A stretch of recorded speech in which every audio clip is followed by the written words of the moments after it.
ಕರ್ನಾಟಕ ಕಾಂಗ್ರೆಸ್ ಪಕ್ಷದ ನಾಯಕಿ ಕುಸುಮಾ ಹನುಮಂತರಾಯಪ್ಪ ಜೀವನದಲ್ಲಿ ನೊಂದ ಮಹಿಳೆಯರಿಗೆ ಸ್ಫೂರ್ತಿ. ಕರ್ನಾಟಕದ ಜನಪ್ರಿಯ ಐಎಎಸ್ ಅಧಿಕಾರಿ ಡಿಕೆ ರವಿ ಅವರ ಪತ್ನಿಯಾಗಿ 5 ವರ್ಷ ತುಂಬು ಜೀವನ ನಡೆಸಿದಂತಹ ಕುಸುಮಾ ಅವರ ಜೀವನದಲ್ಲಿ ಯಾರೂ ಊಹಿಸದ ದುರಂತ ನಡೆದು ಹೋಗುತ್ತೆ. ಗಂಡ ಮನೆ ಸಂಸಾರ ಅಂದುಕೊಂಡಿದ್ದ ಕುಸುಮಾ ಅವರನ್ನ ಬಿಟ್ಟು ಡಿಕೆ ರವಿ ಇಹಲೋಕವನ್ನ ತ್ಯಜಿಸಿ ಬಿಡ್ತಾರೆ. ಚಿಕ್ಕ ವಯಸ್ಸಿನಲ್ಲಿ ದೊಡ್ಡ ದುರಂತ ಕಂಡ ಕುಸುಮಾ ಜೀವನದಲ್ಲಿ ಮತ್ತೆ ಕಂಬ್ಯಾಕ್ ಮಾಡಿ 2020ರಲ್ಲಿ ಕಾಂಗ್ರೆಸ್ ಪಕ್ಷವನ್ನು ಸೇರಿಕೊಂಡು ಸಮಾಜ ಸೇವೆ ಜೊತೆಗೆ 2 ಬಾರಿ ಚುನಾವಣೆಗೆ ನಿಂತು ಘಟಾನುಘಟಿ ನಾಯಕರನ್ನು ಎದುರಿಸುತ್ತಾರೆ. ಸದ್ಯ ಕಾಂಗ್ರೆಸ್ ಪಕ್ಷದ ನಾಯಕಿಯಾಗಿರುವ ಕುಸುಮಾ ಹನುಮಂತರಾಯಪ್ಪ ಎದುರಾಳಿಗಳಿಗೆ ಎಂದಿಗೂ ಕೂಡ ಸಿಂಹ ಸ್ವಪ್ನವೇ. ಇನ್ನು ರಾಜಕೀಯದಲ್ಲಿ ಯಶಸ್ಸಿನ ಮೆಟ್ಟಿಲು ಹತ್ತುತ್ತಾ ಇರುವ ಕುಸುಮಾ ಅವರ ವೈಯಕ್ತಿಕ ಜೀವನ ಹೇಗಿದೆ? 2ನೇ ಮದುವೆಯ ಆಲೋಚನೆ ಇದೆಯಾ? ನೋವುಂಡು ಬದುಕು ಕಟ್ಟಿಕೊಂಡಿದ್ದು ಹೇಗೆ?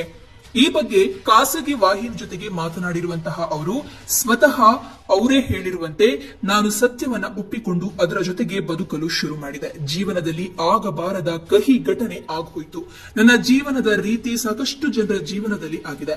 ಆದ್ರೆ ನನ್ನ ಜೀವನದಲ್ಲಿ ನಡೆದಂತಹ ಕಹಿ ಘಟನೆ ಸಾಕಷ್ಟು ವಿವಿಧ ರೀತಿಯಲ್ಲಿ ತಿರುವುಗಳನ್ನ ಪಡೆದುಕೊಳ್ತು. ನಾನು ಮಾತನಾಡಿದ್ರೆ ಎಲ್ಲವನ್ನ ಮಾತನಾಡಬಹುದು, ಆದ್ರೆ ನಾನೇ ಅದನ್ನ ಮಾತನಾಡಬಾರದು ಅಂತ ನಿರ್ಧರಿಸಿದ್ದೇನೆ. ಯಾಕಂದ್ರೆ ಅವರು ಎಷ್ಟೋ ಜನಕ್ಕೆ ಸ್ಫೂರ್ತಿಯಾಗಿದ್ದಾರೆ. ಎಷ್ಟೋ ಮಕ್ಕಳು ಅವರ ರೀತಿ ಅಧಿಕಾರಿ ಆಗಬೇಕು ಅಂತ ಓದ್ತಾ ಇದ್ದಾರೆ. ಹೀಗಾಗಿ ಪಾಸಿಟಿವ್ನೆಸ್ ಅವರಿಗೆ ಬಿಟ್ಟು ಬೇರೆ ಯಾವುದನ್ನ ಕೂಡ ಮಾತನಾಡಲಿಕ್ಕೆ ಹೋಗಬಾರದು ಅಂತ ನನ್ನ ಮನಸ್ಸಿನೊಳಗೆ ನಾನು ನಿರ್ಧರಿಸಿಕೊಂಡಿದ್ದೇನೆ. ಎಷ್ಟೋ ಅವಮಾನಗಳನ್ನ ಮಾಡಿದ್ರು ಕೂಡ, ಕೆಟ್ಟದಾಗಿ ಮಾತನಾಡಿದ್ರು ಕೂಡ, ಅವಹೇಳನ ಮಾಡಿದ್ರು ಕೂಡ ನಾನು ಅದರ ಬಗ್ಗೆ ಗಮನವನ್ನ ಕೊಡ್ತಾ ಇಲ್ಲ. ನೋವಾಗುತ್ತೆ, ಆದ್ರೆ ದೇವರು ಶಕ್ತಿಯನ್ನು ಕೊಟ್ಟಿದ್ದಾರೆ ಅಂತ ಹೇಳಿದ್ದಾರೆ. ಇನ್ನು ನಾನು ಚುನಾವಣೆಯಲ್ಲಿ ನಿಂತಹ ಸಂದರ್ಭದಲ್ಲಿ ಇದೇ ಎದುರಾಳಿಗಳ ಬಳಿ ಹೋಗಿ ಕೇಳಿದಾಗ ಆಕೆ ನಮ್ಗೆ ಸ್ಪರ್ಧಿನೇ ಅಲ್ಲ ಅಂತ ಹೇಳ್ತಾ ಇದ್ರು. ಆದ್ರೆ ಈ ಪ್ರತಿನಿತ್ಯ ನನ್ನ ವಿಚಾರ ಇಲ್ಲದೆ ರಾಜಕೀಯವನ್ನೇ ಮಾಡ್ತಾ ಇಲ್ಲ, ನಾನು ಏನೂ ಅಲ್ಲ ಅಂದವರು ಇಂದು ನಾನು ಏನೋ ಆಗಿದ್ದೇನೆ ಅಂತ ಒಪ್ಕೊಂಡು ನನ್ನ ಹೆಸರನ್ನ ಹೇಳದೆ ರಾಜಕಾರಣನೇ ಮಾಡಲ್ಲ. ಇವತ್ತು ಪ್ರತಿನಿತ್ಯ ನನ್ನ ವಿಚಾರ, ನನ್ನ ವೈಯಕ್ತಿಕ ವಿಚಾರ ಇಟ್ಕೊಂಡು ರಾಜಕೀಯವನ್ನ ಮಾಡ್ತಾ ಇದ್ದಾರೆ ಅಂತ ಹೇಳಿದ್ರು. ಇನ್ನು ಮರು ಮದುವೆ ಬಗ್ಗೆ, ಕುಟುಂಬಸ್ಥರ ಸಲಹೆ ಬಗ್ಗೆ ಮಾತನಾಡಿದ ಅವರು, ಸಹಜವಾಗಿ ಎಲ್ಲಾ ತಂದೆ ತಾಯಿಗೂ ಆಸೆ ಇದ್ದೇ ಇರುತ್ತಲ್ವಾ. ಮಗಳು ಬಹಳ ಸಣ್ಣ ವಯಸ್ಸಿಗೆ ಅಂದ್ರೆ 25 ವರ್ಷಕ್ಕೆ ವಿಧವೆಯಾದ್ಲು, ಮತ್ತೊಂದು ಜೀವನ ಸಿಗ್ಬೇಕು ಅನ್ನೋ ಆಸೆ ಎಲ್ಲಾ ತಂದೆ ತಾಯಿಗೂ ಇರುವ ರೀತಿ ನನ್ನ ತಂದೆ ತಾಯಿಗೂ ಕೂಡ ಇದೆ. ನನ್ನ ತಂದೆಗಿಂತ ಹೆಚ್ಚಾಗಿ ನನ್ನ ತಾಯಿಗೆ ಆ ನೋವಿದೆ. ನಿನ್ಗೆ ಯಾರಿದ್ದಾರೆ, ನಾವು ಇರುವವರೆಗೂ ನಿನ್ನನ್ನು ನೋಡ್ಕೊಳ್ಬಹುದು, ಆಮೇಲೆ ನಿನ್ಗೆ ಯಾರಿರ್ತಾರೆ ಅನ್ನುವಂತಹ ಕಾಳಜಿ ಯೋಚನೆ ಅವರಿಗೆ ಇದ್ದೇ ಇದೆ. ಆದ್ರೆ ನಾನು ಬಹಳ ಇಷ್ಟಪಟ್ಟು, ಬಹಳ ಕನಸು ಹೊತ್ತು ನಾನು ಮದುವೆಯಾಗಿದ್ದು.